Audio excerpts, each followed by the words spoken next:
Once upon a time, there were three friends who wanted to watch more anime together. They wanted to fix their blind spots in the world of anime. They wanted to explore new things. They wanted to have pedantic arguments over Zoom on a Sunday with a glass of whiskey in their hands.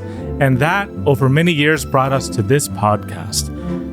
This is Quest for the Best. I'm Tristan. I'm Miles. I'm Geoff. And this is where we're supposed to say that it's Quest for the Best. We'll get this opening right one of these days. And this episode is about Princess Jellyfish, which I think is technically a Tristan pick, even though he has it the lowest on his tentative list. Do I? You do. Oh, well then. It is actually both mine and Jeff's number 2 or 3 favorite shoujo. Yeah.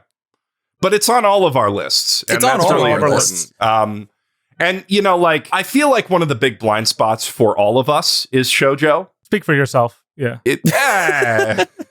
No, I have not watched as much classic shoujo. You're right. Yeah. No, like we all gotta, like, Anne Shirley woke us all up to Anne of Green Gables. I mean, I've been awoke to Anne of Green Gables we for a very long were time. awoke to Anne of Green Gables as Canadian literature readers. But I'm saying, had Tristan, had you watched the previous Akage no An anime? I had never sat down to watch full episodes, but like I've seen clips, I've seen scenes. Yeah. Okay, you appreciate the vibe. You were like, yes, this is something I should watch one day because I respect Isao Takahata and Hayao Miyazaki. But you didn't actually do it, did you? Did you? You saw some. No, that's what I'm saying. That's where we're at. We need to watch more shoujo. That's all of, and that's why today's episode is about rewatching one that we've all watched multiple times already. Yeah. But before that, the format for Quest for the Best. We've been through a dozen episodes or so. So if this is your first episode, stop listening right now. Go back, listen to all those other ones. But like any good quest, especially with the three of us, the way that we play video games, the way we play the game of life is we love to get distracted. So we go on side quests every week. We also have questions of the week. And all of this is to say, even if you have not watched the anime that's in the title of the episode, there's plenty for you to do. And we try and give you a warning so that you can watch with us and experience it live. Think of us as your one-sided book club where we're talking about something and you can chime in, but no one will hear you except for the screaming maw of the void. And with that, our question of the week is from Alex Schreiner 5444 on YouTube. What makes a good versus bad versus ugly anime adaptation? I don't know if I've ever divided it into 3 like that before. mentally, I do all the time. So, like, let's start with ugly, because the answer to ugly is basically they ran out of time to make it 100% of the time. That or nobody working on it gave a single crap about it was source like a producer picked it up or what have you, and then I never believe that. There's always people on staff. There's like 200 people who make an anime. Like even with Lucifer and the Biscuit Hammer, I am convinced that people there were crying on the inside and that's what I'm saying. Lucifer and the Biscuit Hammer, for sure, that was a scheduling issue. That was like there were definitely people on staff who like dreamed of adapting a Mizukami manga for years, and then like they got into the office and it's like, okay, start animating. Episode 1 airs in 3 weeks. That's so like and you do what you can. When it comes to ugly anime adaptations, it's almost always a scheduling issue or just a bad production side problems, like too much outsourcing, too many cooks in the kitchen doing episode direction or whatever. But then what's the difference between a bad and an ugly? I think that the difference between a good adaptation and a bad adaptation is a good adaptation. Basically, the people creating it treat it like an original anime project and treat the original manga or the original book as the screenplay that they are building new storyboards, new ideas off of. Whereas a bad adaptation is Attack on Titan, the final season, where like literally they just lift panels directly from the manga and use them as storyboards. However, as we have discussed on this podcast before, take a manga and use it as storyboard and have it be great, as in the case of Cromartie High School.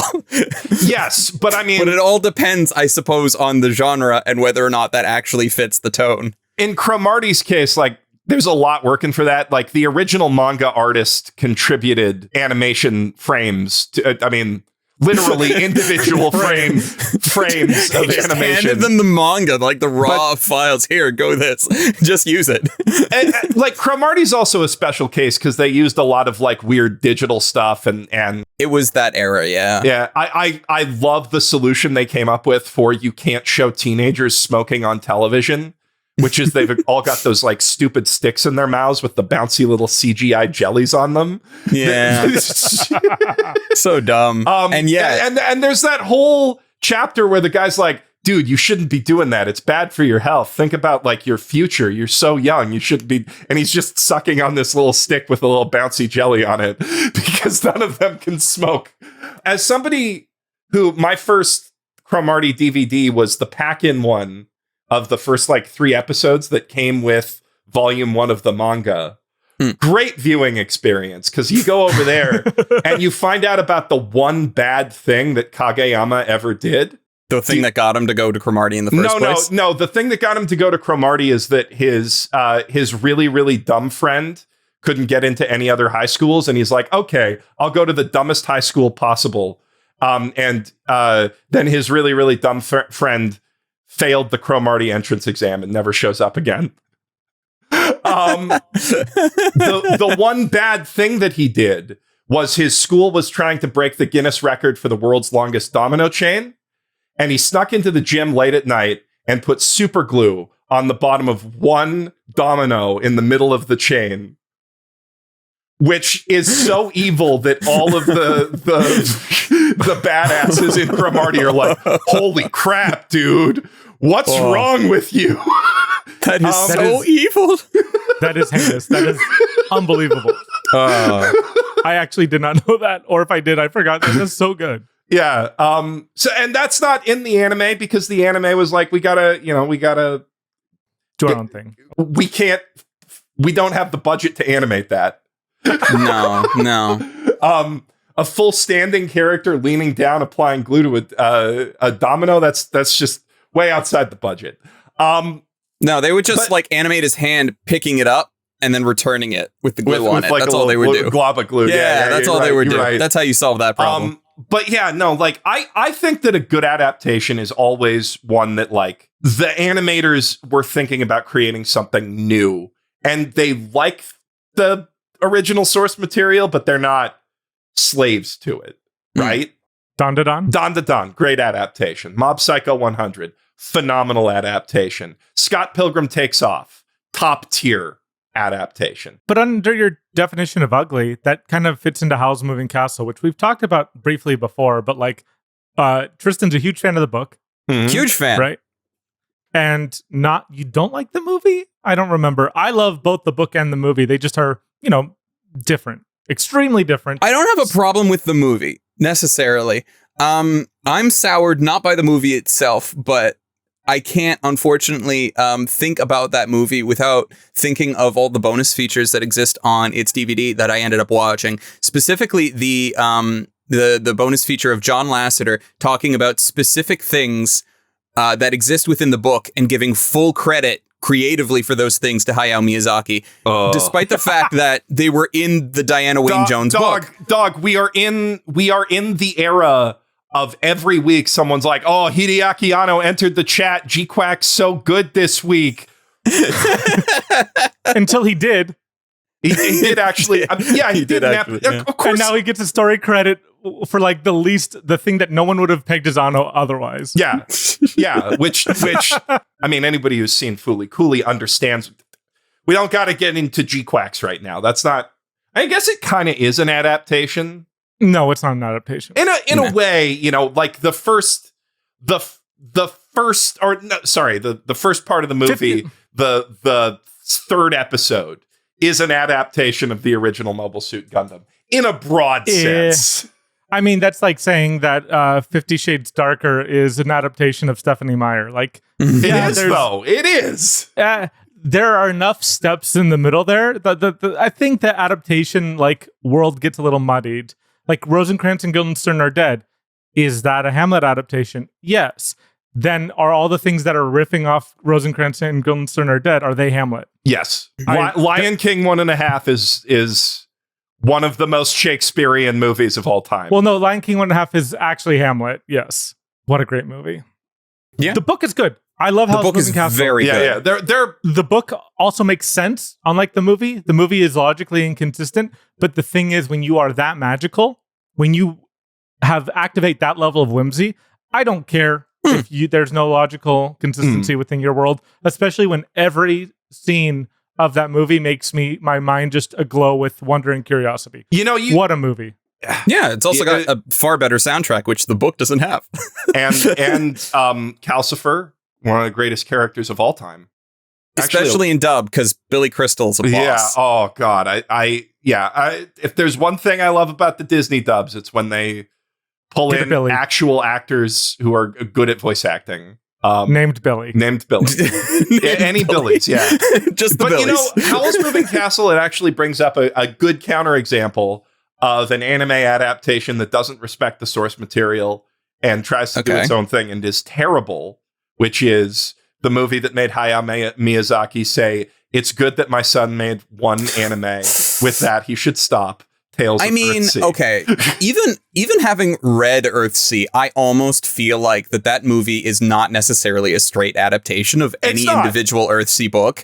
It's like this weird amalgamation of, we're going to take some things that maybe we like from some books, and then we're just going to paste it together haphazardly and call it a day. What it reads like to me is someone took an entire 80s pulp fantasy section of a bookstore, put it in the blender, and slap the Earthsea title. Yeah. I'm into that.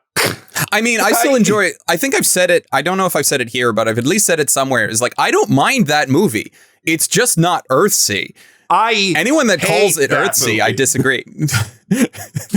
Future Kill Quest? Question mark? I mean, for sure. Absolutely. The thing is, it's not even a kill quest because I don't think anybody would want to put it on. Yeah, I mean, I like it. I enjoy watching it. It's bad, but I like it because I'm just like, I'm into like just a well-realized fantasy world, even if there's no story that's realized within that well-realized world. You just like the idea of watching Studio Ghibli do a shitty Lord of the Rings knockoff. I would watch that 2 hours a day, every day for the rest of my life. Yeah. Yeah. No, I mean, like literally that the stupid AI trend. One of the biggest things about the stupid AI trend was, look, we Studio Ghiblified the Lord of the Rings trailer, and it sucks ass, but like that's still got gajillions of views because people fundamentally wanted Ghibli Lord of the Rings. I mean, I would watch the War of the Rohirrim. If I didn't have small children, I would have seen that in cinemas maybe 4 or 5 times. I only watched it once, and I watched it at like noon because my kids were in school, and it was with the wife, and it was so good because I am just happy to watch an anime taking place in Middle Earth. Yeah. And the quality of the movie, I think it's a good movie. I don't think it's a great movie. I think it's a good movie, but I literally could be there for 12 hours and just be the happiest guy in the world. Yeah, no, I agree. Like great. Plot-wise, character-wise, but like you're literally just existing in Lord of the Rings as drawn by anime artists. It's great. I mean, Kamiyama is also a great director, so like visually, I felt like the movie was always interesting, and Kamiyama has a lot of the same inspirations that like I do.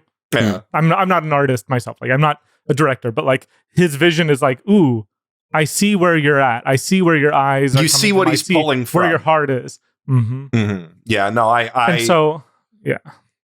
Have you ever seen the storyboards from Mushishi? Probably at one point, but they're not ringing any bells. Why? So Mushishi is one of my favorite anime. Spoiler for later in the podcast when we do a Mushishi episode. It's one of my all-time favorites.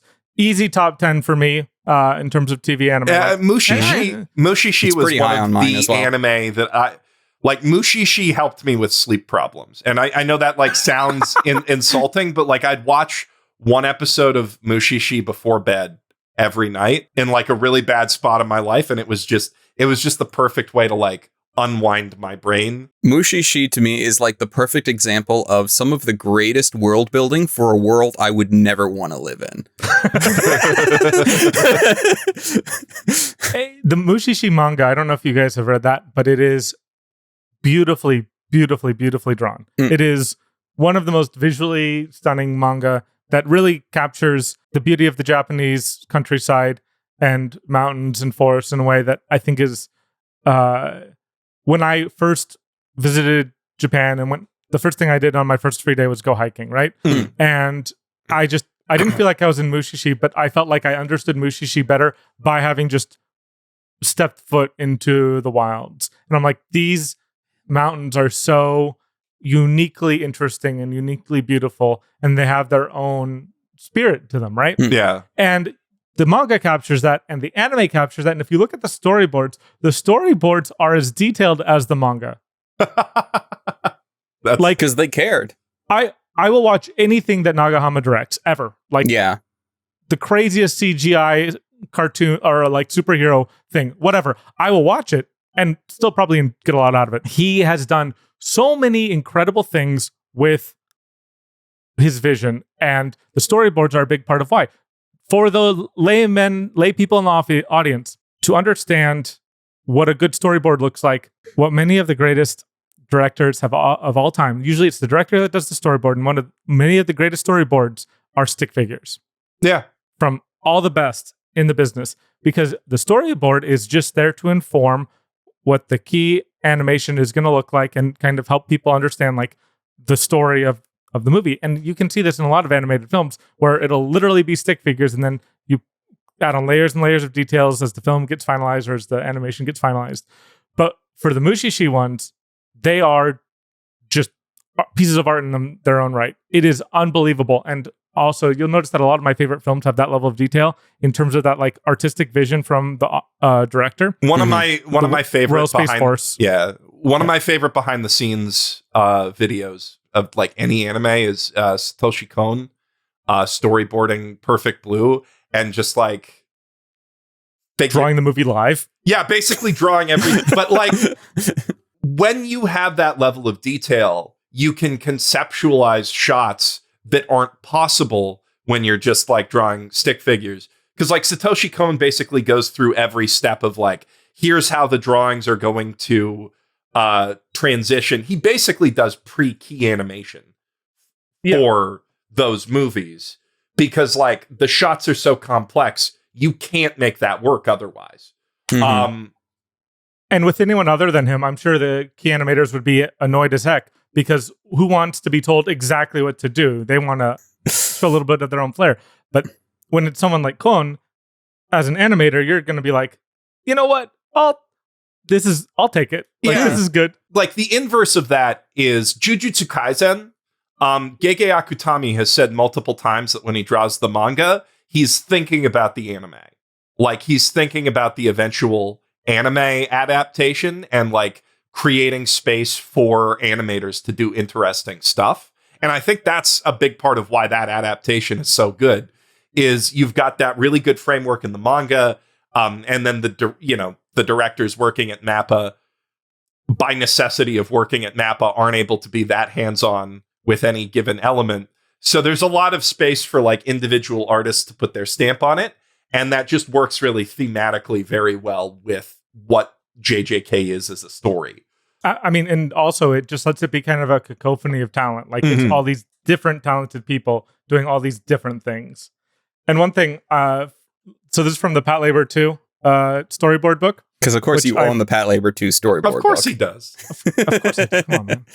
I own so many Oshii storyboard books. So Mamoru Oshii is, my favorite director. And so like, if you look at the storyboards, you can see that apologies normally for people, to the audio listeners. No, I'm explaining it. Okay. It's chill.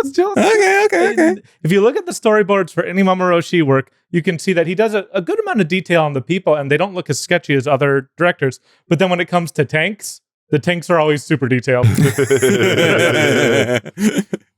I love it. So for me, a good adaptation is one like Jujutsu Kaisen, where it's like, hey, we're going to just get the best animators in the business to go wild and all express their own individual talents. or when the director has an extremely specific vision that can then be carried through. And I think that those two ways, like, doesn't matter how closely or loosely they're adapting the manga. When people are like, oh, Western Hollywood adaptations suck because they don't just do one-for-one adaptations of the manga. I'm like, have you seen Speed Racer? Have you seen Battle Angel Alita? Have you seen, like, there are so many good ways to adapt, like Live, Die, Repeat, or whatever it's called. Edge of Tomorrow, yeah.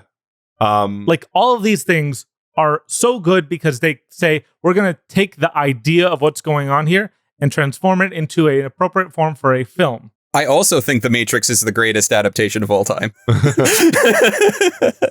It's The Matrix is definitely a better adaptation of Ghost in the Shell than Ghost in the Shell. Ghost in the Shell, which is like a 1-for-1, almost shot-for-shot remake at points of the Oshii movie. I mean, and you say that, and it feels like the whole movie is, and it's not. It's just one of those. They took the well-known scenes. So they took the making of a cyborg scene. They took the fight with the jumping off the building and doing the whole invisible thingy. What's it? And I think we also did the fight in the water. Did they have a fight in the water? The fight in the water with the Invisible Man. That looks so sick, actually. It's even in the adaptation, it's pretty cool that they adapted that. Yeah, but it just feels a lot fake because it doesn't feel like they have anything else to say. It's just more of a, hey, you remember this cool thing? It's still cool. And I'm like, well, yeah, but... And then the rest of it is just like an extremely convoluted story that literally just designed to make excuses for the fact that they cast ScarJo as Motoko Kusanagi. Yeah. I still don't care about that part. I just wish they had anything I to don't say. care about it, but the movie cares about it. It does. Like the movie cares. I probably would have liked it a lot more if they didn't have that near the end scene where she goes and talks to her mom, her Japanese mother. And the graveyard. Yeah, and then I'm just like, okay, now we didn't need that. There are in-universe explanations for why this works. You don't need to spell it out for us. Yeah, like it's so goofy. Like, I didn't mind that casting at all, considering I loved the guy that they got for Aramaki. He's so freaking good, especially like in the alley scene where it's like, you look at the anime, Aramaki doesn't have any badass scenes. That's not his character. He is the politician. He's the one that deals with the prime minister and all that crap. But then you have this movie and he's just like, nah, you don't want to get with Aramaki in the back alley, man. That's a bad idea. I love that. I wouldn't say, I mean, that's one of my personal most hated anime adaptations. So I wouldn't say I love. No, I wouldn't say I love the film as a whole. They also did like what I considered to be near sacrilege in that they started the movie off with a homage to Making of a Cyborg. And I watched that and I was just like, this would be really great if they actually paid the money to Kenji Kawai to actually use Making of a Cyborg. And then the credits play at the end of the movie.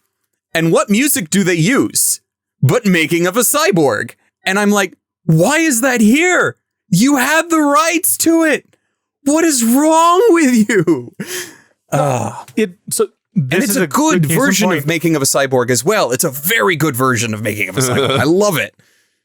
Ghost in the Shell is a very good case study of why, like, just a beat for beat adaptation does not work for any medium, right? Yeah. Going from manga to anime, sometimes you can just put the storyboards in. Like, I've seen a viral thread going around Twitter about like, oh, look, Girls Band Cry is successful anime because they just did the manga. And I'm like, I guess, I think that there was a little bit of more put into it. And that's kind of the thing. Like, I mean, I don't mind a 1-for-1 adaptation. It's just not like great because I like watching Girls Band Cry is a good adaptation because there's so much. Not Girls Band Cry, Girls Last Tour, sorry. Oh, yeah, Girls Last Tour. Yeah. Sorry, I was like, Girls Band Cry isn't an adaptation. No, that's anime original. Yeah. I was okay. Yeah, Girls Band Cry is just great. The whole show is really, really good. But the thing that I like about Ghost in the Shell for this particular discussion is I am of the belief that we actually haven't had a 1-to-1 Ghost in the Shell manga adaptation. And I like that to the point where we can be like, hey, good, bad, ugly. Ghost in the Shell 1995.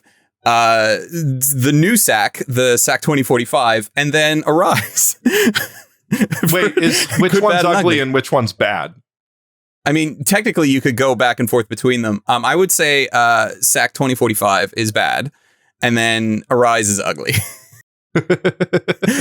as an enjoyer, despite the fact that I have Arise right there. I own it. It's still in shrink wrap. I only bought it because it's like I'm a big Ghost in the Shell fan, so as much as I don't like this adaptation, I should support the franchise, I guess. I'm really looking forward to her being a weird, horny little robot gremlin in Science Saru's version again. I mean, that's what she's like in the manga too. We got very brief glimpses of that in SAC. Because like there's the famous scenes of her being like in really skippy outfits in a very large like double king bed with other female androids, and it's like I love those scenes. That's the manga. That's the manga. One thing is Urusei Yatsura. The original anime adaptation, the first 100 or so episodes are by Oshii, and they are very different from the manga, even if they're really using it as the source material still. They are much more absurdist and depressed, but not as far away. Sacrilegious. It's not as far away as Beautiful Dreamer. In the movies. Yeah. Well, even the first movie is a bit further away. I feel like it's a Flandersization of some characters and a reimagining of others. It's still more or less the right characters, right? But then the second movie, Beautiful Dreamer, which is one of the greats of all time, is just like Rumiko Takahashi did not like it at the time.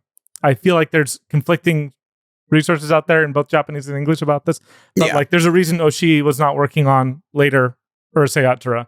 And so I don't know. I think it's sometimes you can use someone else's material and do something great, and other times you can mess it up. And so really it's about the execution, not really any general practices. Like Kare Kano is a great adaptation, even if the original creator hates it. There you go. Literally what I was pulling down from the shelf. Yeah, there you go. That's a really good box set of Kare Kano. I actually don't like it. my childhood copy of Kare Kano was a bootleg I got from my Japanese school's flea market. Gotta love those little bootlegs. Back when you're like, you have so little money that you're like, you're going to sell me a whole series for $15? Oh my God. Because then you walk into like Best Buy or Future Shop, not the Future Shops around anymore, but you walk into one of those places. That's the same set. That's the same set. I should watch it. You should. This is a big blind spot. I've had this box for like 10 years. Yeah. And you have another good one right there. Pick that back up. Now and then, here and there. Here and there, yeah. Yeah. I always mix these two up because they sit on the shelf next to each other, and they both have similar and cadence. In the middle of their titles. Speaking of taking things off the shelf. Oh, yeah. I guess we should move on to our side quest. We're pulling things off our shelves, so we might as well let Geoff do that. This week's side quest is Loot Check. Yeah, one of those or something similar. Where we're looking at my shelf, because I'm back in Canada for now. And not that you would ever notice, because absolutely no one noticed the green screen in earlier episodes. Or the way that I'm backwards on the green screen, but it's fine. Shout out to fansubbing.com. So yeah, we're taking a tour of my shelf, which has been the set for Mother's Basement videos for a very long time. Just all, I got a lot of stuff here, lots of stories, lots of pieces of history or whatever, and we're going to look at them. So what do you want to start with, Geoff?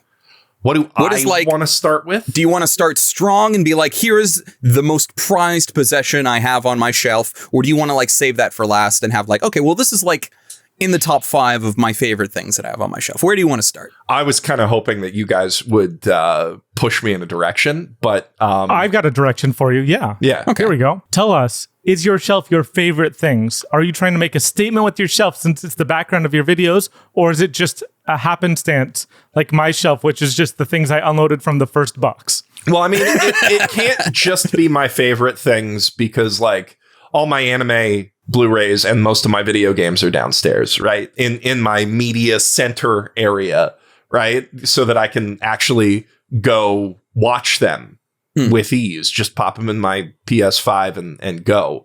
It's manga and books and, a couple games, figures mostly, cells I've collected. That's where I like. Ooh, let's start with represents. that. Oh, yeah. I guess what's your favorite cell? that you own? Well, Kintaro OA from Golden Boy. Oh, Yeah. In the Golden dumpster. Boy. In the dumpster. I feel like this is just like very Extremely appropriate. Spiritually. He's sitting in a trash can. This is just pretty ideal. It's a great sell too because it's got the original background. It's also just great because it's like, here's Golden Boy directly underneath your golden play button. It's like the two golden halves of Mother's Basement. Yeah.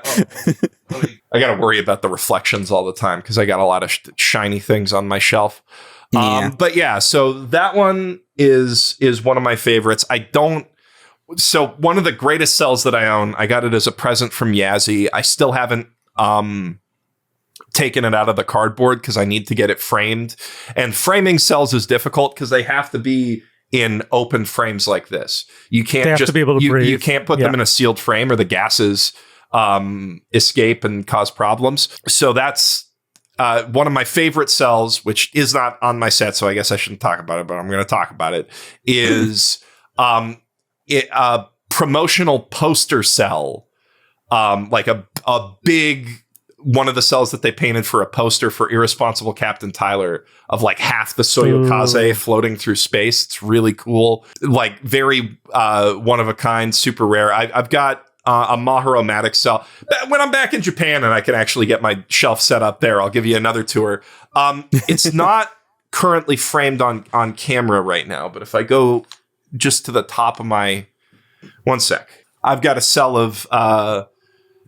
it's not Nabuka. I'm blanking on the name of the little child soldier boy from Now and Then, Here and There. But like, this is just a really topical considering Miles just showed off his copy of that show. Yeah. I mean, glad that worked out. It's been one of my favorites for a really long time. This is just a really nice cell. You can also see these like floating Daiso frames look really good with the cells that don't have a background. And this one is fine without a background because there's so much detail in the foreground.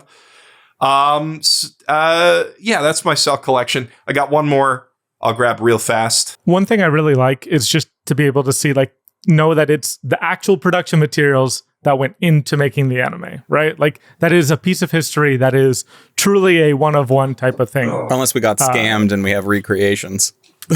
They're pretty hard to recreate. They are. And I've got one more cell in the office, still in bubble wrap. This one's a present for Yazy, actually. It's Pan from Dragon Ball GT. The best Dragon Ball. Right behind you, I see something I gave you, which is an Anime Awards little box. The box for best opening sequence. Yeah, I've got a couple of the Anime Awards boxes here. Don't want to move them because they're You have the fire-looking jug thing on your shelf. Yeah, the jug ones were really cool. Your prop designers did a really good job on that one that year. I mean, the boxes are cute too, right? The boxes are good from a distance. Some of them, at least the one that I got, some of them weren't like pasted onto the box correctly, so it's not like perfectly aligned. But from a distance, it looks great. I mean, that's the thing. They were intended. You guys were both presenters at the Anime Awards for multiple years. For that year, yeah. And so you got to say who the winner was live to the world, and it's pretty cool. Guys got to take home the little box that the winners were listed. Yeah. So this was the actual box. That I think my award was in because I did best fight that year and I did best opening. Oh wait, no, I didn't do best opening sequence that year. I think I actually did anime of the year that year. Yeah, you did. Yeah, I announced anime of the year, which was great. But obviously, I couldn't take home the anime of the year box because that one was huge. And yeah, that was it had to sit on the table, and it was almost the size of the table we put it on. But I got to keep best opening sequence and best fight, which I feel are really appropriate because like those are for you. Yeah, those are. I have whole series analyzing fights and anime openings. What manga do you choose to display on your shelf, Geoff? Because you have quite a decent amount of manga there. Yeah, so these are just kind of the horror manga that I like. I still need to... Half of the manga on my set are like me telling myself to get to reading things eventually, you know? So like Berserk, I got Berserk back here. And most of these are still in the shrink wrap because to my great shame, I have not, really dived into Berserk yet. I would want to own all of the like really fancy Berserk hardcovers, only to then read Berserk digitally on an iPad or something. No. Hard disagree, guys. Dude, I did not read Berserk for many, many years, specifically because I tried reading it digitally one time, and I'm like, I'm not getting the feeling. Visceral. It collapses the quality. Like when you see just the insane detail in Miura's art, I think my problem with using those as the versions that I actually read is that I would have to be like so careful with it because it looks so good. You do.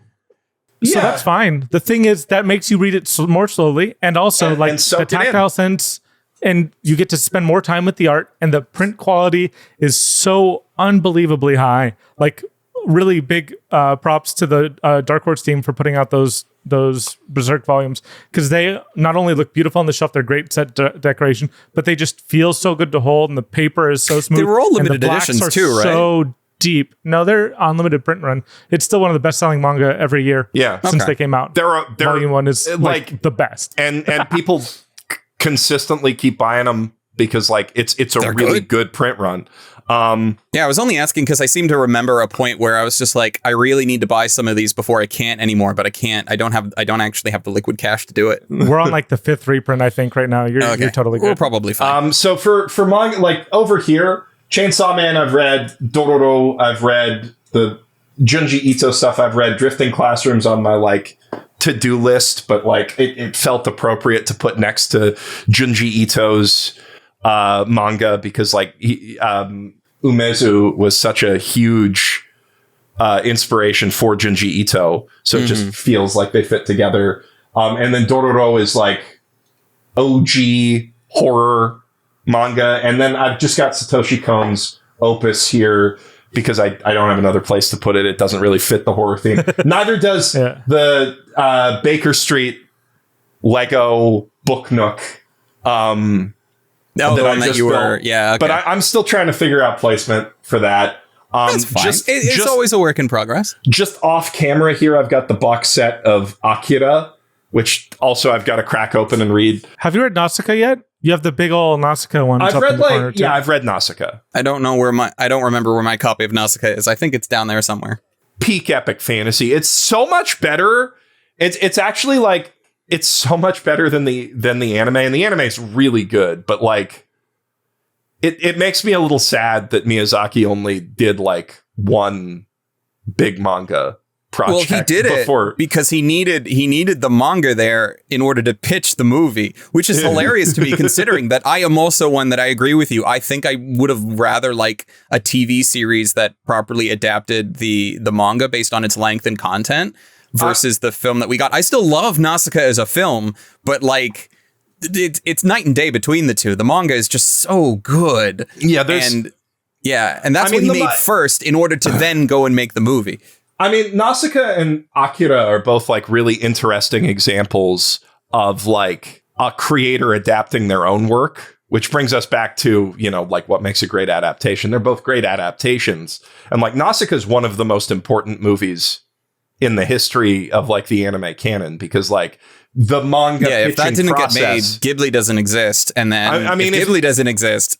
I mean, if that didn't get made, Ghibli doesn't exist. Akira probably doesn't get made. Otomo would never be allowed to do that. If Nausicaa doesn't exist, Evangelion doesn't get made. Yeah. Nausicaa like proved that original anime movies with crazy out there concepts could be like super successful at the box office. And it like, so like Nausicaa is very important. Don't get me wrong. I just think like the manga version is so good, right? It is. Highly recommended. Yeah. And then I've got, speaking of good anime or good manga with good adaptations over here, I've got Battle Angel Alita. It's a little bit turned to its side from where it normally is because I have actually finally been working my way through the manga in a little bit of spare time that I have. I tell you, just cranking the back support on my Herman Miller Aeron, leaning back, popping open the manga.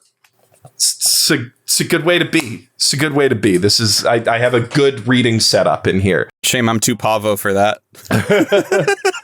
You should invest in an Aeron anyway. They're like, I don't know what kind of chair this is, but it's a fine chair. It does me fine. and It'll save you money in back expenses later. in the long Yeah, it term, might. for real. So I've got Scott Pilgrim 20th anniversary color edition up here, which is not an anime.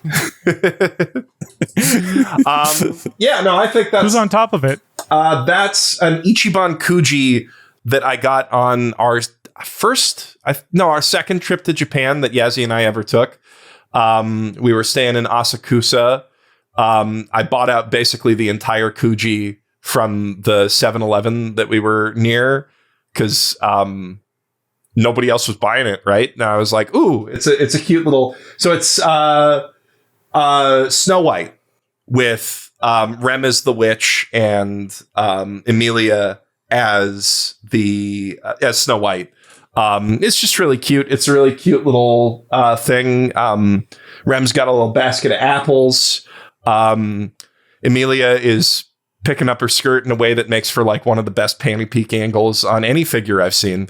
Love a ReZero girl figure. Love a ReZero girl figure. I obviously for age rating purposes, we cannot put this on the podcast, but like they put a lot of work into sculpting the butts on those things. Just a lot of work. I'm just thinking of like the Genshiken scene. There's a very good Genshiken scene for this. Yeah. I got a lot of good figures on the shelf though. What's your most prized possession on your shelf, do you think? On all of these, I mean, that kind of like that depends. There's a few different answers to that question, right? Like, Okay.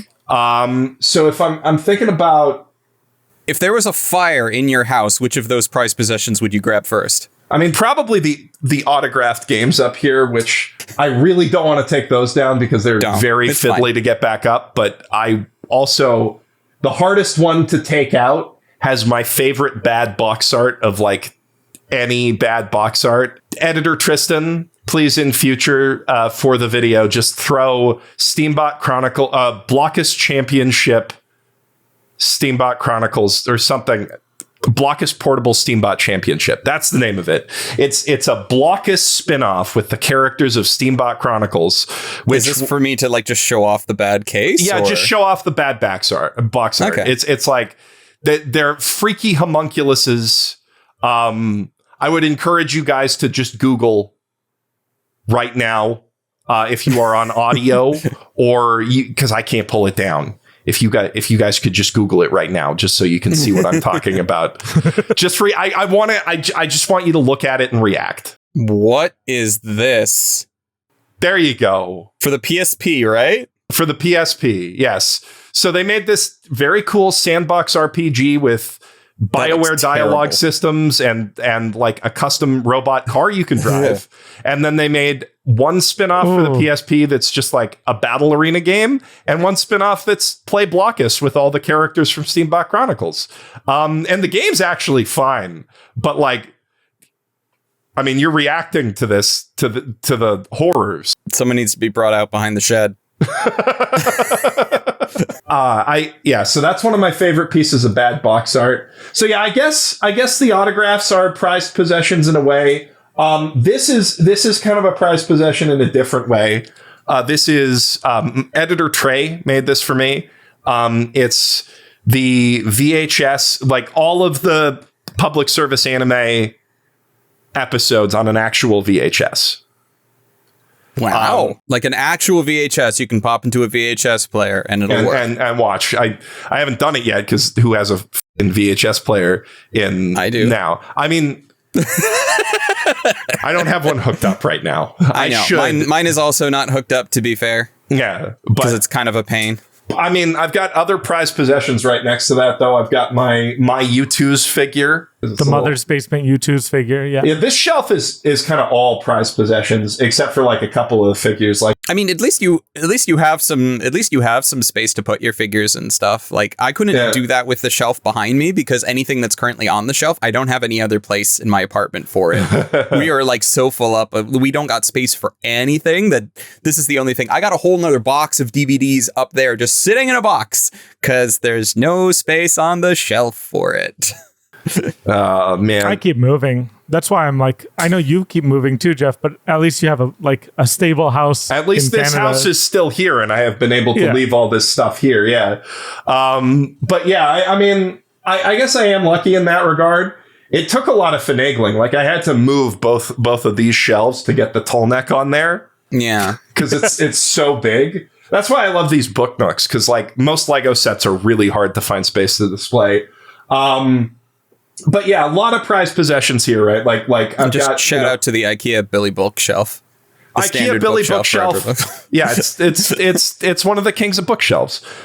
So yeah, back here I've got me and Eye Patch Wolf, because and I put them behind Aoi Todo and in with my shonen stuff, because I consider us to be shonen rivals. Kind of, we started our channels the same year, and we both came up with the help of the super best friends.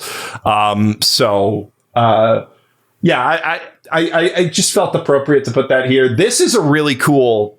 This is an artifact from one of my most recent anime trips, actually, to Osaka for the Gege Akutami art exhibit.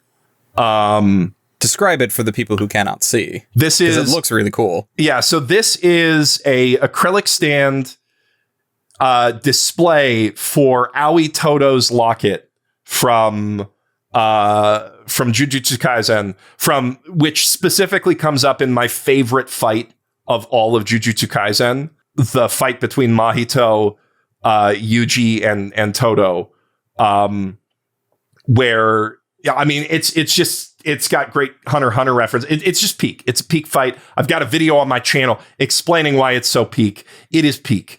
And this locket is like one of the most peak moments from it. So when I saw it at the gift shop for the art exhibit, I was like, I gotta get that. Right? It was pretty expensive, but worth it, I think. It's one of the few things I brought home from Japan. I also brought these two little Don acrylic stands.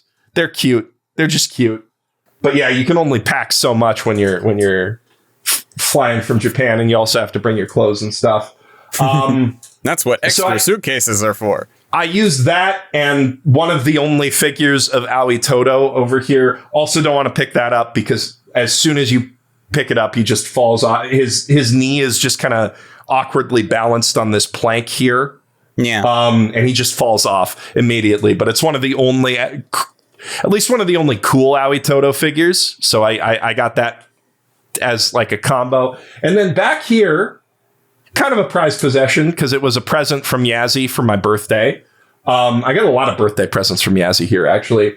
This is the 2-volume or the 2-cover spread of One Piece 1000 chapters that they put out for Shonen Jump.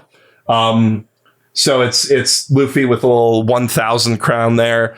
I'm really actually quite happy with the camera angle I've got right now because people can see Luffy's face. Normally, most angles, the lights just obliterate it because they're in plastic cases. But I did that for me. It's back there for me. Which is really how our shelves should be. So this is kind of a prized possession too. This Menma figure is one of the first anime figures I ever bought. Like one of the first like primo altar figures I ever bought. It's come with me from from when I was literally living in my parents' basement through all of the moves to here. Very nice, just a very nice figure. It's got a cool base, like part of the secret base sort of sliced out. Well, thank you for walking us through your shelf, Geoff. There is one. This has been really cool. There is one other important thing on the shelf that I need to talk about, though, before we are done here today. Okay. Well, two important things. One, real quick, I want to shout out Aaron Schmidt.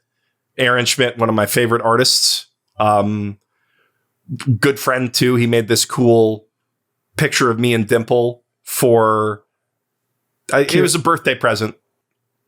Also, that's my diploma from VFS there with the first ever photo booth photos I ever took with Yazy.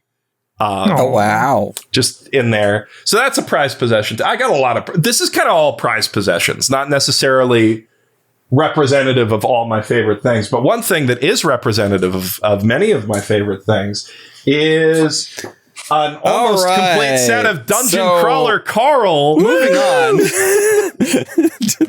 Our main quest for today that we already talked about briefly at the start of the episode. We talked about it more in detail than we normally do. I was quite surprised that we went on a little bit. But we're going to be talking about Princess Jellyfish. We all like Princess Jellyfish. And I think that one of the reasons that we all like Jellyfish, or at least one of the reasons why I like Princess Jellyfish, is because of a combination of both how relatable I have found it, but also how happy I am that I am not this bad. So Princess Jellyfish largely follows this young girl named Tsukimi. And she absolutely loves jellyfish. She is a jellyfish otaku, and she lives in kind of this boarding house with a bunch of other women who each individually have their own thing that they are hyper fixated about. And it's a share house. So this is an important. Share houses are a thing that they mostly only have in Japan, where it's like kind of like a dormitory, like a dorm, but adults live there. The closest thing that we have in North America is probably like the dorms that you would have for university or college. There's just no school attached for them in at all. some major cities, they still have SROs, so where you just have a shared bathroom, you only get your own bedroom type of thing. But it's just not very common because the law does not like people to build these sorts of things. Yeah, affordable. America hates affordable housing.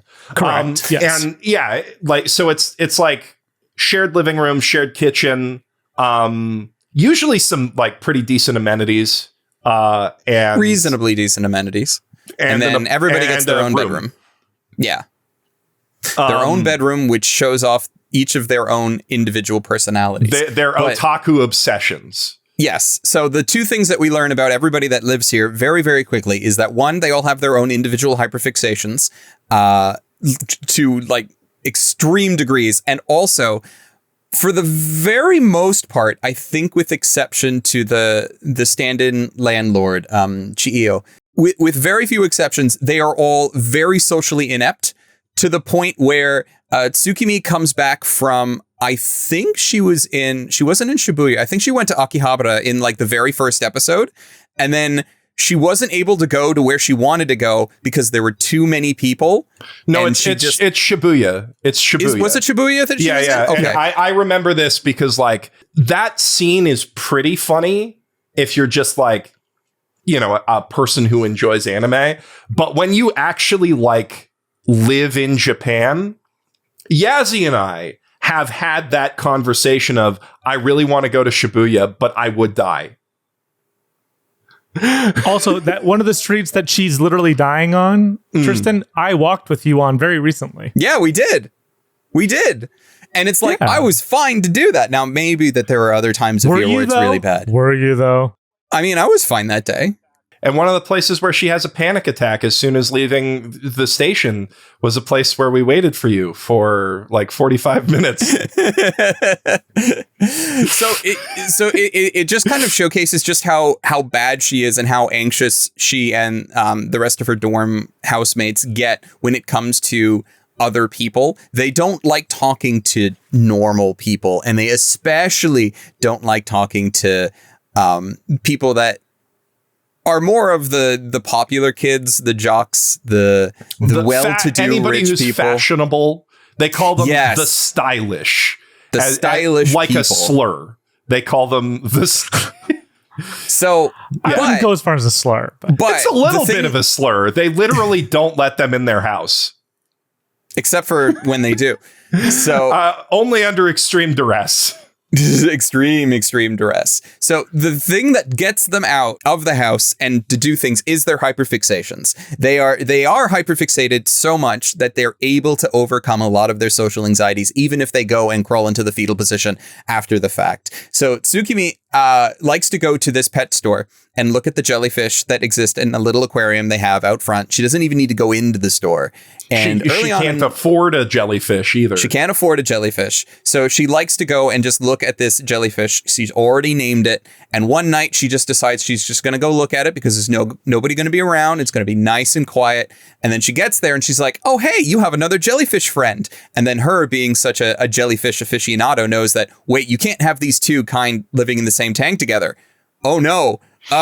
What do I do? Because she can't talk to people. She can't talk to the store clerk and explain, hey, by the way, I have a hyperfixation about jellyfish. This is a really bad idea. She has no social skills. Especially because the store clerk is like a trendy 18-year-old boy. Who's just probably doing the job for the money or as a friend, or maybe his family owns the store or something like that. She comes in to talk to him and he's like, literally, get this crazy woman away from me. I'm calling the police.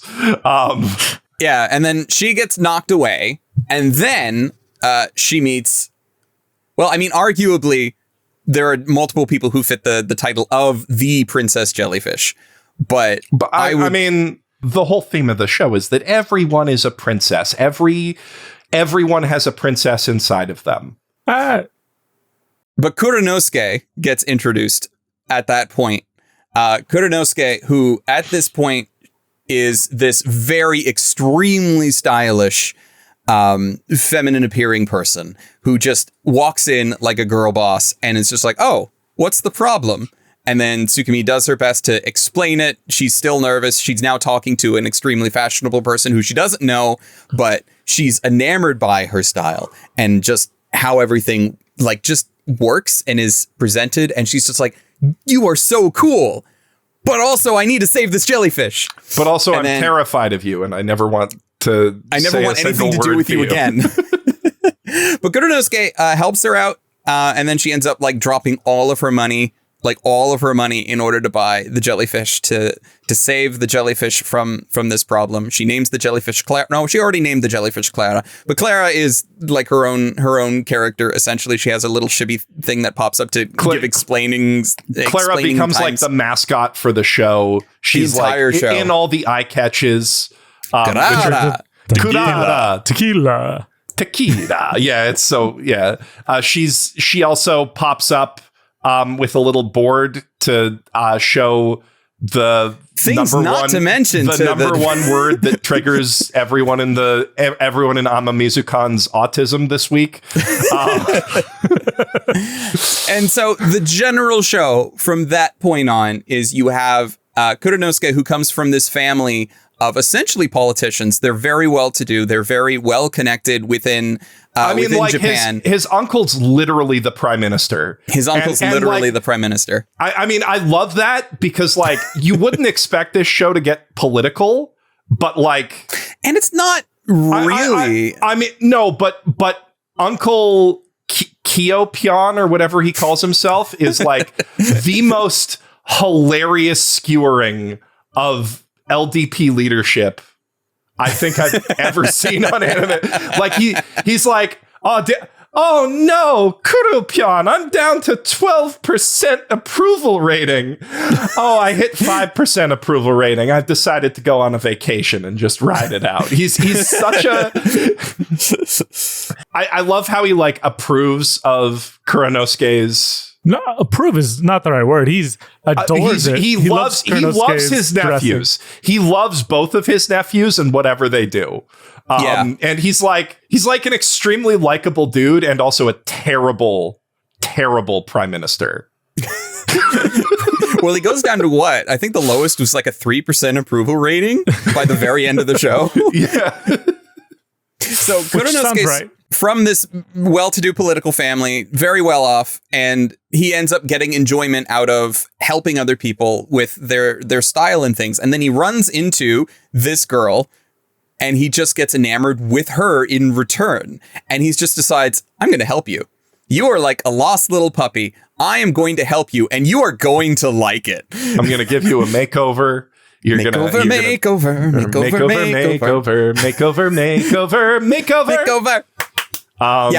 God, Clone High is so good. Makeover for Tsukimi from multiple times. Multiple times. After much prodding and much duress, because Tsukimi does not like at the start.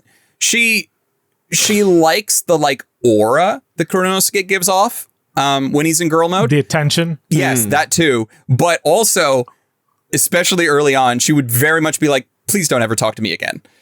Leave me alone. Don't come. Why are you in my house? Why are you in my room?"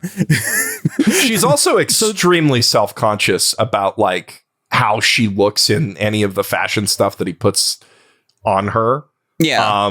Like she thinks she looks like a hideous little troll dressing up as a real person, right? Mm-hmm. And she like one of the recurring themes here is that all of the girls of Amamizukan, they all think of themselves as incapable of becoming that stylish. Like they think of themselves as a different species.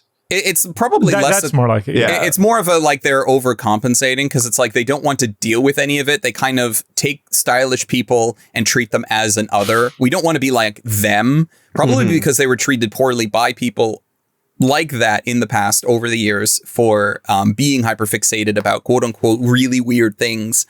And so they just get very antagonistic towards them. I mean, okay, don't quote unquote there, because some of them are into really weird things. Like, hold on. If you are not obsessed with the Warring States period of China, no, I'm not saying no. Warring States otaku. Train you're otaku. not even a person to me. Mayaya, great. Trains? Chieko You're gonna say and trains are a Banba. No, very normal. Banba. Older men? Yeah, no, that's the weird one. That's the weird one. Oh no, that's so refreshing. In 2025, rewatching this with the wife, we're like, thank God this representation's here. They would be cowards if they made this anime today. There would never be someone who's obsessed with old men and going to butler cafes in anime presented in a positive light, because people would be like age gap. But no, so here's the other thing. Everyone in the nunnery is in their 30s except for Tsukimi. Yeah. She's early 20s. So she has just come to Tokyo a couple months ago at the beginning of the story. And so this is all overwhelming for her, but she at least feels safe in the nunnery with all of these other girls who are very much, we're not going to do anything outside of anyone's comfort level. Ever. They've and already so settled. It's kind of her coming out of her shell with Kuronosuke in multiple different ways. Her like saying, I want nothing to do with this, but still really wanting something to do with this the whole time. And it's extremely funny. Old men fetish is legit valid. I validate all you listeners who love old men. I think it's You're valid. my favorite people. I think it's valid. I think she's a great character, but like they do play it for comedy all the time. Well, they play all of it for comedy, in fairness. Yeah, but I mean, they play all of their special interests for comedy. But like, the thing is, they play it for comedy. But here's the thing: they don't do it in a way that feels mean spirited or feels like it's. I feel like I'm laughing with them more than I'm laughing at them. I mean, I crack up every time she's like, "Oh man, that construction worker who was here, he was so hot," or Kuroko-san. Retreat. Kuroko-san, can you hook me up with your dad, please? He's so hot. He's such a hot old man. I saw all the pictures of your dead ancestors in your house, and like I got real hot and bothered. So can you introduce me to your dad, please? Having not read the manga, I would not be surprised if further on, because the anime doesn't cover the whole manga, I wouldn't be surprised if further on she ends up seeing the prime minister in his very wacky, not political mode. And I mean, the thing is, Saburota, the PM, he's not a handsome old man. He's very much like a weedy little dork. There is a reason that he has such a low approval rating. Mm-hmm. You can kind of feel that he's one of those like in between prime ministers who like got in because the last guy got scandaled out, and they just like and they needed somebody to be the leader of the party to prop up the failing administration until they could like have like a real Abe type who people would respect for a couple years. Speaking of, I bet there's at least one war criminal on that like family photo wall. And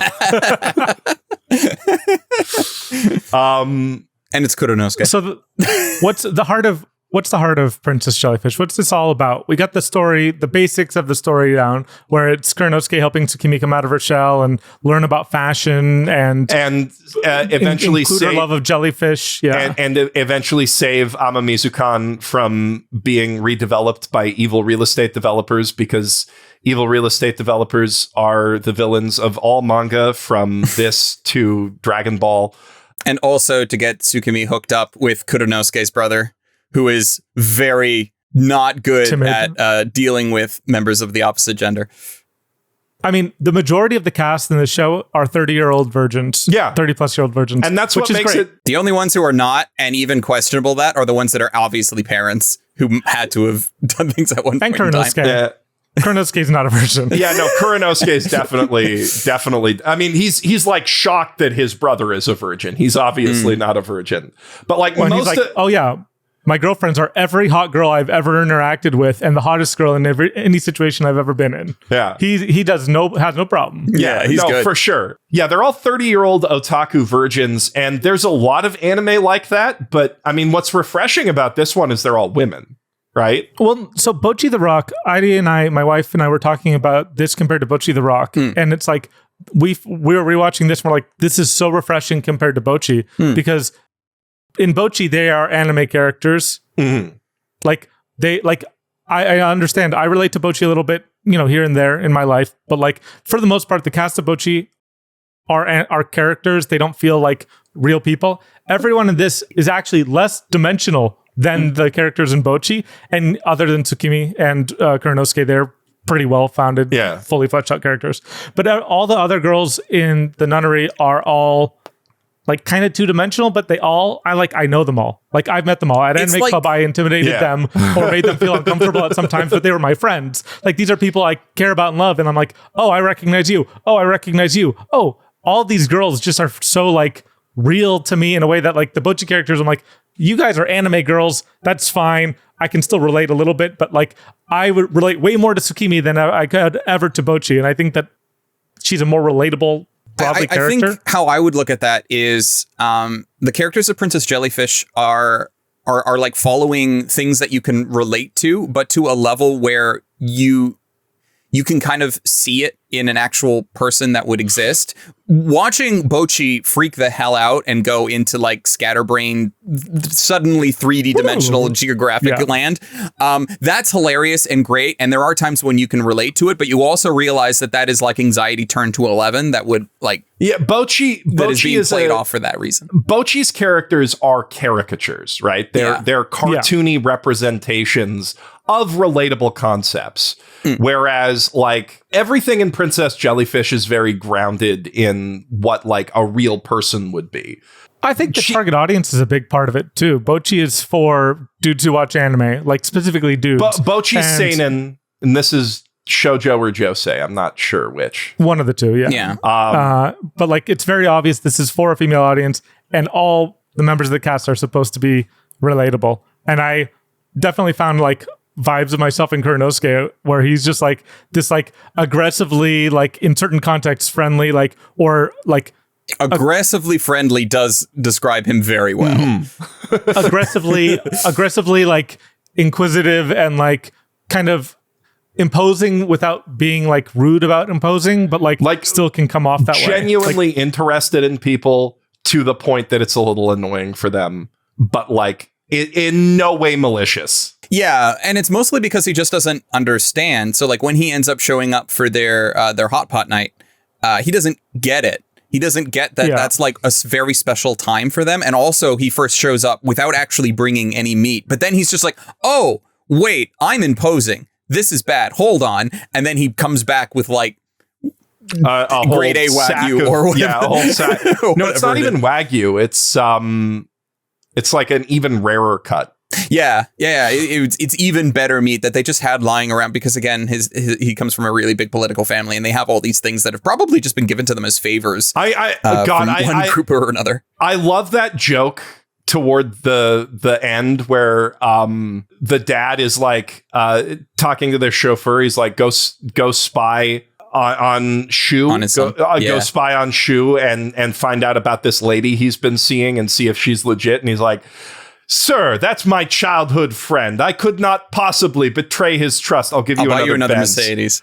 Or Benz, yeah. I'll buy you another Mercedes. Benz. And he's just like, oh yeah.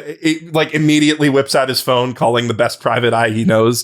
Because that's the other thing is like at that point, you don't spend a lot of time with the chauffeur guy whose name I don't remember. But like he is also an example of he's an otaku, but specifically for Mercedes cars. He's so good. Yeah, he's so good. I love the joke, like the running gag where he's like talking to the private eye, and the private eye's like, "Can you like help me identify the person?" And he just like draws some scribbles, right? And he's like, "This is them," or like tries to give him directions and like can't draw. It looks terrible. Now draw me a car. Draw me a Mercedes Benz, and like he can draw any exact model of Mercedes Benz.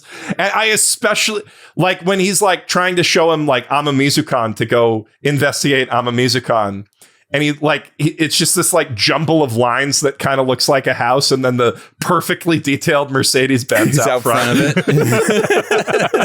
it.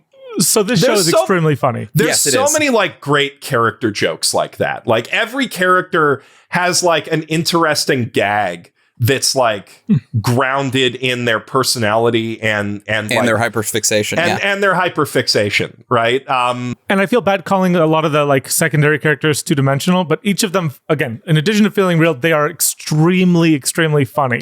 Like even just sometimes their mannerisms are enough to get an actual laugh out loud from me. Yeah, no, like there's so many good jokes with the mannerisms, but also just the like random, very specific minutia that they'll bring up that like is so key to their hyperfixation. Like Banba like pointing out specific models of trains, or just, you know, all the shots of her just like sitting in the middle of the living room, running them around the circular train track that she's got. And with the like deck tape so she can get the right announcements going. Yeah. Getting them at the right speed, just like the very, very authentic. Must be very difficult for her because she doesn't leave the house, but she's got like, she knows the entire Yamanote line. Like playing Yamanote line in the living room is so cute. Who's amongst us? Yeah, exactly.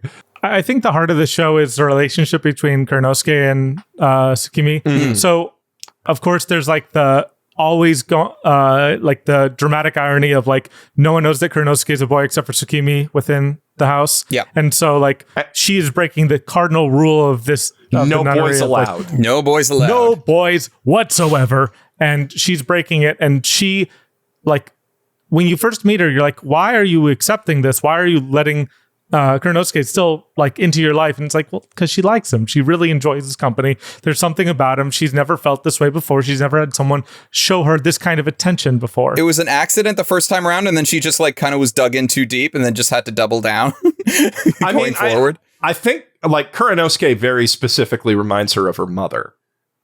Yeah. And that's like like reminds her of that moment where her mother was like, you can be a princess. Anyone can be a princess. Anyone can be a princess. Sort of attitude.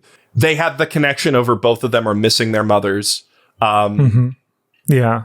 Like Kurenosuke, his mom was the famous politician dad's mistress. So she had to go very far away, and he doesn't know where she is. And he didn't get to live that same life as Shu, his older brother of what, like 10 years? Like he had to like, you know, live off with his mom for a long time. Yeah, he was living in the back room of a theater. No wonder he's like so obsessed with costumes and everything. Like he did have to live that Pavo life. He understands. Kurenosuke is a really interesting character. Like we can get into the question of like trans rep or not. But there's like, I think a telling moment where he uses ore all the time in the Japanese sub. Yeah. Yeah. So like, no, he always refers to himself as a boy. He goes out of his way to do it. The way the translations that I watched this time around were like, this boy does this instead of like saying ore, because like it's pretty hard to get that across otherwise. Although that kind of that ruins the joke of every time like ore, like Tsukimi doing the whole Yeah. which is so cringy and funny every time. It's so good because like the whole Amamizukon crew plays into that like believably but hilariously oblivious, where like there's so many clues that they should pick up on, but they never get it. Or if they do, they're polite enough not to bring it up. No, they'd kick him out of the house in a second. They would like pillory. Like they bring up it's the last episode, so it's kind of a spoiler. Let's go into spoilers. We'll go into spoilers. So like they bring up in the last episode that the reason that Kuranosuke dresses up and is because if he had been a girl, he would have been able to stay with his mom. Or that's what he's told himself. That he wouldn't have to like worry about being the heir to this political dynasty. Even though he doesn't even feel like he's the heir anyway, because his brother exists, and he just kind of assumes, well, my brother's gonna do it, so what am I doing here? And his mom always shared those pretty dresses with him and was very proud of her collection. And like I think he always had an interest in cross-dressing or an interest in being pretty. Not specifically cross-dressing is the thing, because in like the second or third episode, he's saying like the two reasons why I always cross-dress and love cross-dressing is one, no one will take me seriously in terms of as a political figure, and I can just ignore that part of my life. And two, I look fucking cute. Yeah. Right. And like, so I think there's like just an aesthetic thing, really. Like, I don't really consider Kuranosuke like a lot of characters that in anime and manga, more maybe not like a lot of characters, but like a good amount from this era, more agnostic to the idea of gender identity. Like, it's just not an important thing to him at all. No. Like, there's not a moment where you see him question his masculinity or his identity. There's just moments where you see him want to express himself in certain ways and him not feeling restrained in any way to do so. And so it's just like, if this is aesthetically what he likes, this is emotionally what he likes, how to look. And it also kind of ties into what his hyperfixation would be as well, because we know that before he met Tsukumi, one of his things was not only dressing himself up because he thinks he looks cute, but also he would like take his friends, and the main reason he's friends with these people is because he would also dress them up to be super cute and beautiful and things. All these cute Harajuku girls, he makes them look their best. Yeah, and so he runs into Tsukumi and he's just like, you are the perfect project. I will make you look so good. Part of his initial like motivation to get in with the Amamizukon crew is they're a challenge. They're a canvas on which he can paint his art, which is making people look fabulous, turning women into Chieko, princesses. Who he never gives a princess. No, but Chieko is already fabulous. Chieko is because she's hyperfixated with kimonos and the traditional and dolls in kimonos. Yeah, and dolls kimonos and dolls in kimonos. Well, the other thing is Chieko does not have any anxiety about who she is as a person, unlike the rest of the girls. She's the closest to quote unquote normal of the entire group, but she's also like, her mom is the official landlady, and she's just kind of the stand-in since her mom's off in Korea doing some K-pop stuff. Fandom stuff, God, her mom's such a great character for someone who's barely in it. Who's almost like never in the show, yeah. Also clearly on a hyperfixation, but like so hyperfixated that she's like, yeah, I'll sell the house you all live in just to finance my fandom a little more. Yeah. The character dynamics are so good. And I think that's part of what makes it feel so like real and grounded. Like all of the characters have like living, believable relationships with each other. And because it's only an 11 episode adaptation, we don't see a lot of the Amamizukon nuns as individual characters besides Tsukimi, because it's like we don't really have the time for that. Yeah. It's very focused on like Tsukimi and Kuranosuke's relationship, and then Tsukimi's crush on Shu and Shu's crush on her, but only when she's dressed up nice. And he literally is incapable of recognizing that she is the same person when she's not wearing makeup. Love triangle. But also, like, I would have loved an episode on the whole, hey, goddess mangaka of wisdom from beyond the door. What can you tell us? What is your great wisdom? Because they have a mangaka who lives upstairs, and she's a full hikikomori who does not leave her room ever, and they communicate to her with papers slid under the door. I wonder if she's a author insert almost. Wouldn't surprise me, but I wouldn't go so far as to say that's confirmed. I can't imagine that because the author has got a lot very of life strong experience understanding of people. Although she is the queen of BL.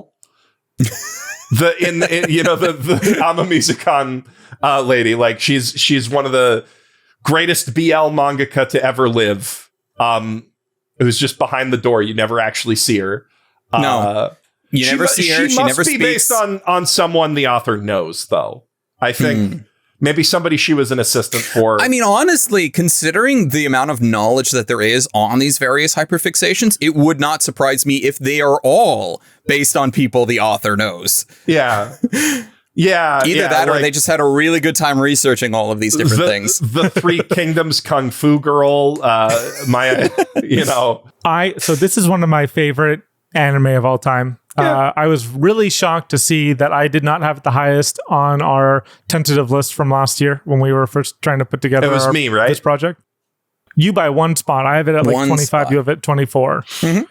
And Tristan's got it pretty high on his list in like the 40s. I have it pretty high, but like the more I think about it, like not to immediately compare it with everything else that's higher than it to try and explain myself. I think one of the reasons why it's still absolutely on this list. And it needs to be on this list. But I think one of the reasons why I don't have it high as either of you is because I place the importance of endings very high. And I feel like Princess Jellyfish ends in such a way that it's like, wait, that's it? Because the manga goes, is it though? I still feel like... So basically, what's the thesis of this show, right? Geoff said everyone's a princess. I don't believe that. I think that Tsukimi's a princess, but also she's not like a traditional princess in the fact that she never fully embraces Kurenosuke's ideals of feminism. Mm-hmm. She's able to still be her. You mean femininity? Her own femininity. Excuse me. Thank you. Of femininity, she's able to still be the girl, the woman that she wants to be without being. She is a Sigma female. She has kind of found herself thanks to Kurenosuke and her relationship and her friendship, and I think that that's so wonderful. And we kind of get the whole story of both Kurenosuke and Tsukimi's, the two main characters, of what they were trying to do and who they're trying to be and where they needed to grow. And so maybe plot-wise, it's not as satisfying of an ending, but because we get the full character arcs in those 11 episodes, that's all I needed. You can see the trajectory each character is going to follow. But we also spend so much time on the like Tsukimi and Shu love triangle. We spend a lot of time on the whole, hey, are these realtors going to go and like bulldoze this house down for other developments and things? I love how the real estate plot kind of usurps Tsukimi's love triangle and like ruins her relationship with Shu. What's her name? The Gigi. Terrible, horrible. Yeah, absolutely. Yeah. Great lover. Great character. Great villain. Perfect villain. Right? She's like the embodiment of everything that they hate about the stylish. Yeah, pretty much. I mean, it's genuinely a very interesting and compelling and nuanced portrayal of like effectively sexual assault. Even though no actual sexual assault happens, Shu thinks that he was violated. Yeah. Shu thinks that he was like... Because she got him drunk, brought him up to the hotel room, but he was unconscious the whole time. He doesn't remember any of that because none of it happened. Because she literally roofied him, right? Yeah. That's assault. That is assault. He comes home, he's like, I was molested. He's like, literally, I was molested. He's terrified of her for a long period of time. It's maybe a bit unwoke how that resolves with her like catching actual feelings for him and him like feeling guilty that she has actual feelings for him. It's very believable and interesting character writing, right? I thought so. And that's part of what makes it like nuanced and interesting, I think. Makes her such a good villain. And I like that her villainy toward the nunnery is all like unintentional. Business. It's just her doing business. Like she ruins Tsukimi's entire day, destroys all of her fantasies about Shu in an instant. And for me, it was just a Tuesday. For like, I mean, Well, literally, not she's even got like that. 20 different guys on the phone. I love that scene where she's just like calling up different guys, and she's like, and she's at different stages of manipulating them, where she's like, "Oh, won't you go meet me?" And damn it, when are you going to sign the papers already? Like, I mean, well, it's like, so this is kind of something that really, again, feels very full circle and very like poetic, right? Tsukimi keeps imagining all these people are thinking a million things about her, right? She's entirely anxious. She's, crashing out over perceived slights, and then that just compounds on itself, Heavily right? relatable. And then when someone, and then when someone's actually slighting her, it's not even intentional. There's no consideration. There's no thought. There's not even in her wildest imagination is Gigi doing anything to Tsukimi. No. yeah, Right. She's And so, like, literally just trying to sexually job. exploit the weak link in a political dynasty to get a contract, A small through. win. Like, Yeah. like it's. Yeah, I don't even think like it's a major thing for her, but it's just part of her job. I mean, I think we can all agree that the real villain of Princess Society. Jelly is capitalism. No, because all of them, the Lost Generation babies, They're all consumers. They're all big time They're consumers. all heavy consumers. they are all the problem in a way, if you want to go that way with capitalism, but also none of them are productive except- members of society. Except Tsukimi. Sure. Right. Because But, like, Tsukimi is she just But draws. I mean, I guess she's still a consumer of Copic markers and sketchbooks, but I mean, the mangaka works. The mangaka works, and she's never in the show. True. She's literally she's behind None the of door. the girls work. They all get allowances from their baby boomer parents, which is just extremely funny and like telling of a certain kind of lifestyle in people. And they also are living, quite frugally, right? They're waiting for the sales. They're I mean, they're all victims of the lost decade, and they all bring that up all the time. all Yeah, the time constantly. as excuses, but also As excuses. It's true, but also they use it as a bludgeon to never get better than that. I do Also. like how like when I first rewatched this, because we were talking about potentially doing it on the podcast. It was just after we did the Pat Labor 2 discussion, and I'm like, oh, this is great. I love how all of this Lost Decade stuff just keeps coming back. I'm biased because I was born in 1992, but I feel like the post Lost Decade era of anime is the most interesting era of anime because there's so much artistic raging against the machine going on, right? The broken promise of American style capitalism and the economic miracle followed by the collapse. And like there's so much media miracle. There's so much media that's about that in different ways. And Princess Jellyfish is a really beautiful example because like they're growing up or not growing up. They're living in. They're not growing up. Most of them. None of them are growing up. But Ama Mizukan That's okay. is a relic I love them. of the boom. It's a bubble relic, right? It's a late 80s retro share house that like it's a little bit fancy. It's or it was fancy when it was built. It's Probably when it was built. communal living, idealized, like thinking about what the utopian society could be. I think a share house is pretty utopian. I like the idea of them. I do too. I've wanted to live in them. I kind of lived in one, I guess, a little bit in college, but smaller it's scale. different. It's dorms are different, right? Yeah. Like Well, no, even just like we had like 5 people in our house once we got kicked out of the dorms after freshman year. So like, it's that kind of vibe is a very normal living experience for a lot of people. It's just not quite at the same scale. yeah, you don't see 30-year-olds usually in a share house situation in America. Yeah, As you do. much. Yeah, I guess you do. I guess you do. Yeah, you're right. Especially nowadays. No, yeah, especially now. But the infrastructure isn't set up the same way it's set up in Japan. You're just like renting a house and sharing it. Yeah. As opposed to this very purpose-built space. But like it is sorry. To move on to another point, I just want to say how much I love Tsukimi and Kuranosuke's relationship. Mm-hmm. Kuranosuke is so condescending to Tsukimi without realizing it Yeah. the whole time, and to the whole share house, honestly.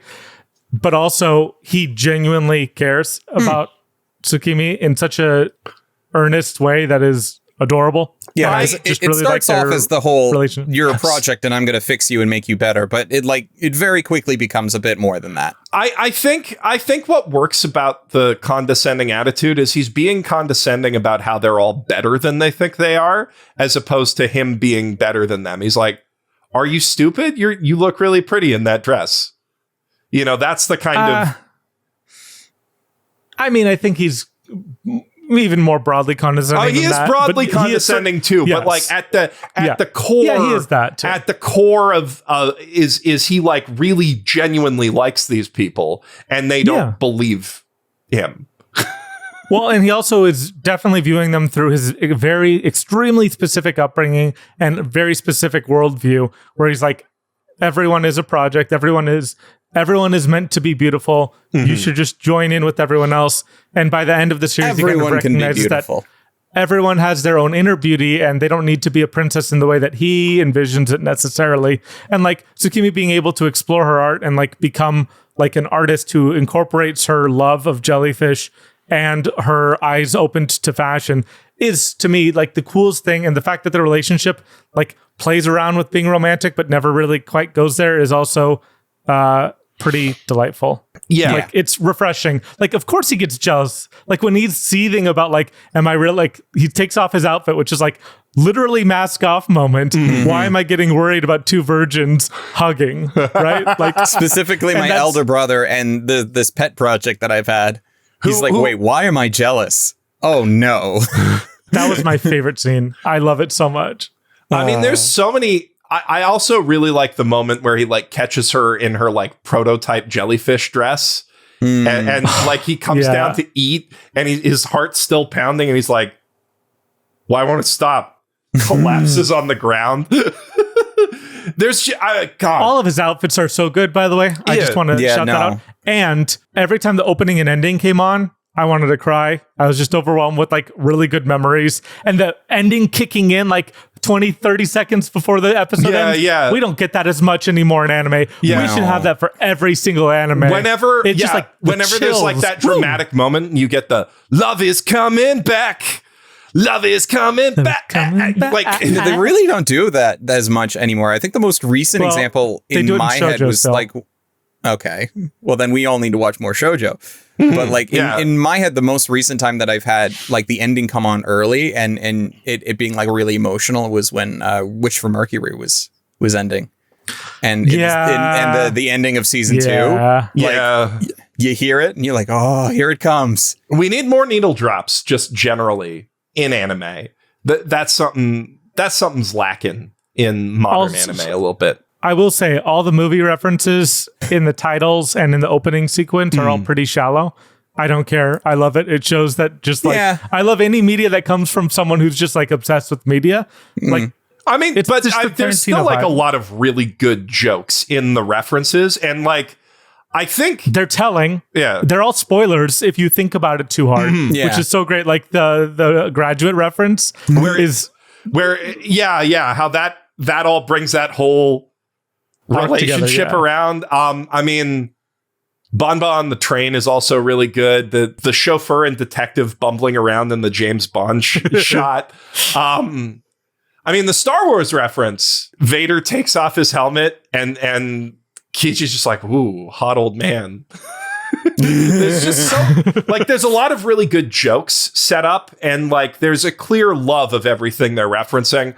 I like that Sex in the City is the first thing that they go to, right? You know, that's like very Dungeon Crawler Carl, I think, you know? Yeah. Deeply Dungeon Crawler Carl. I mean, the first episode when Tsukimi's like remembering her mom and like, remember the aquarium? I'm thinking, remember the circus car? For real. Oh, I had like one other point I wanted to hit on, and it like just escaped me because Dungeon Crawler Carl filled my brain.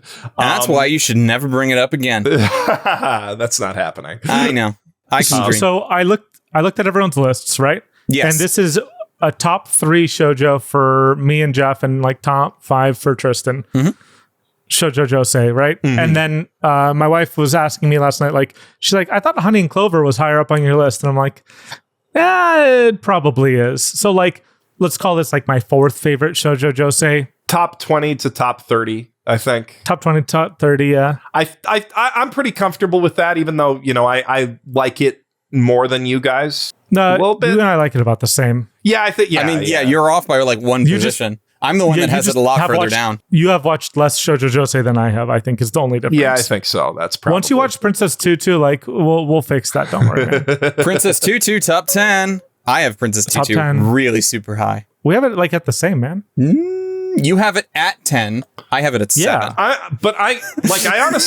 excited for the excuse to watch more stuff. I'm excited to watch all of Rose of Versailles, which I've only watched a couple episodes of, and I really loved it. Yeah. Oh man, the new movie on Netflix got me jonesing a little bit.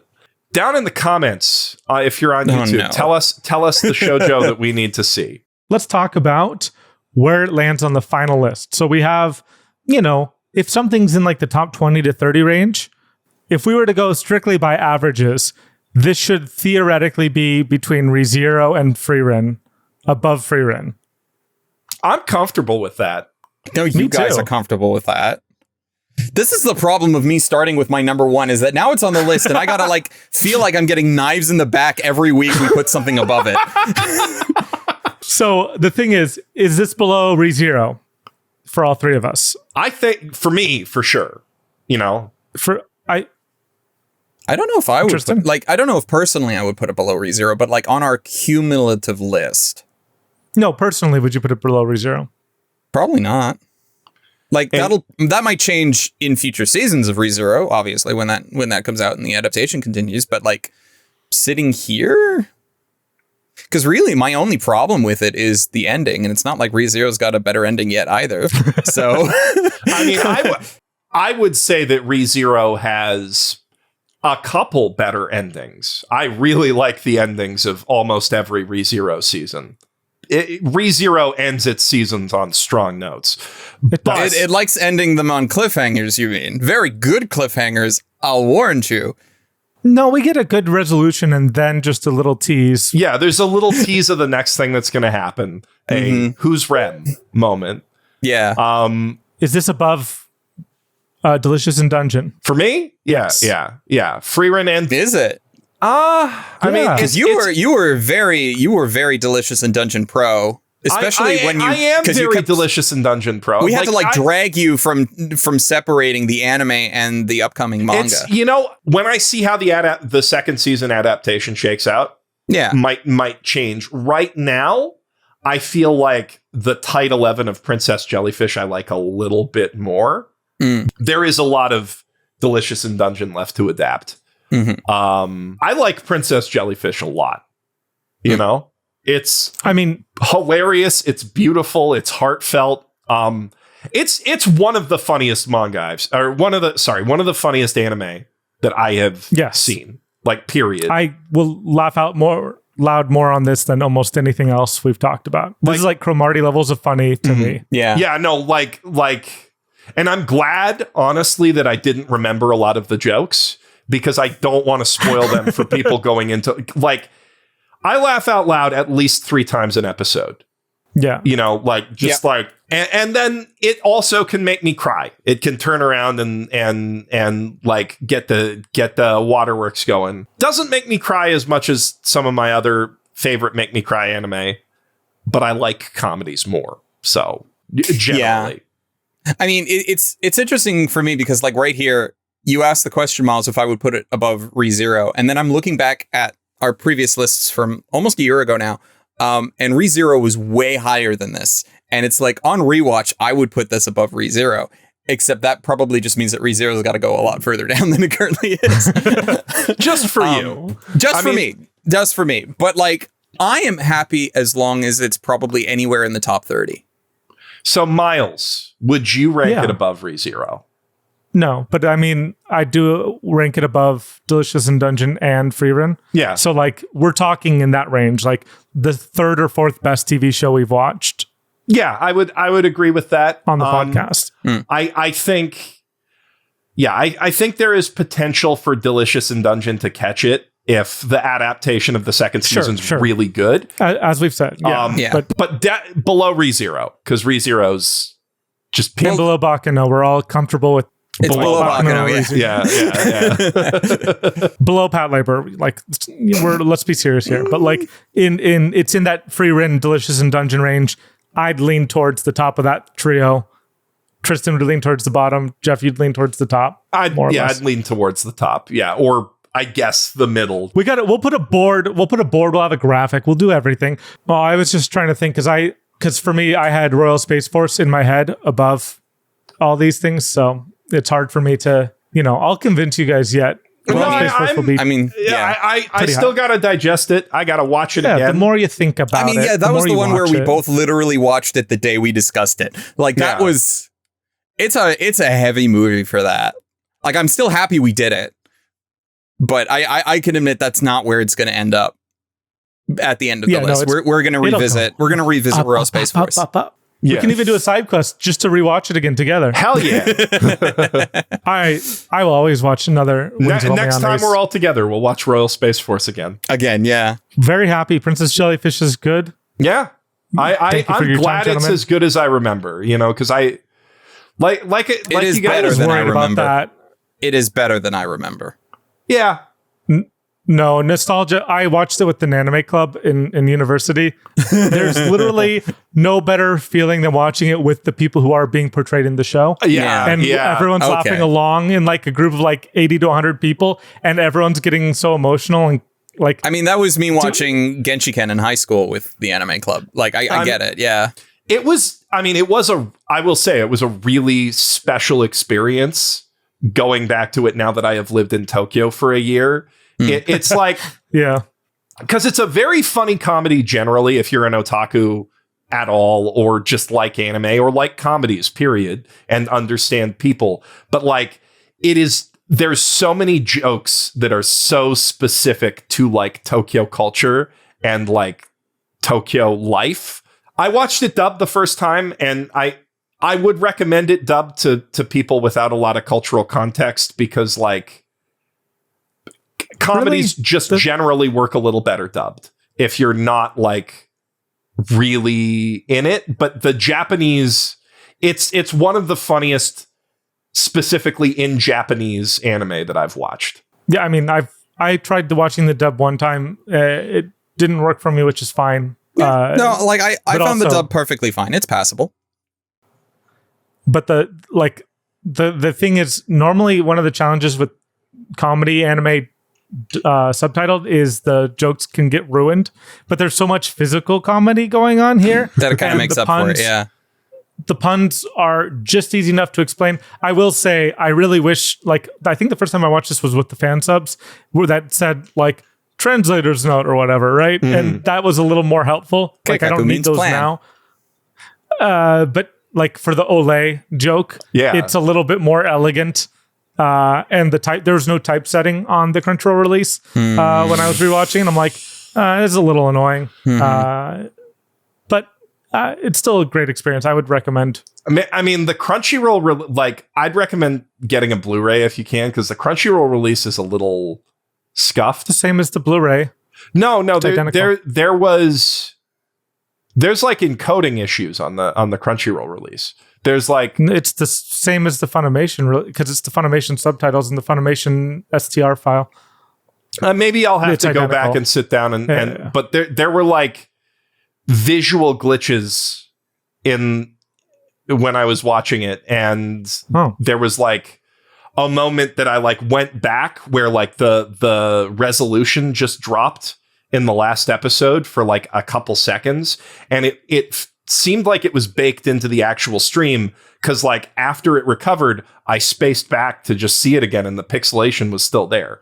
So there's that could just be the player algorithm. Yeah, that could just be the player not working properly. My friend, one of my oldest friends, who's gone now, unfortunately, but he had this running joke whenever I talked about streaming anime. He's like, "Would you throw your mother in a stream, Geoff?" He was, and with that, Bye. Bye. Bye. Where do you throw your mother in his...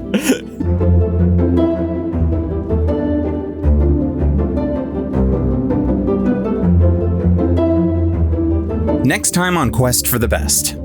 Golden Boy.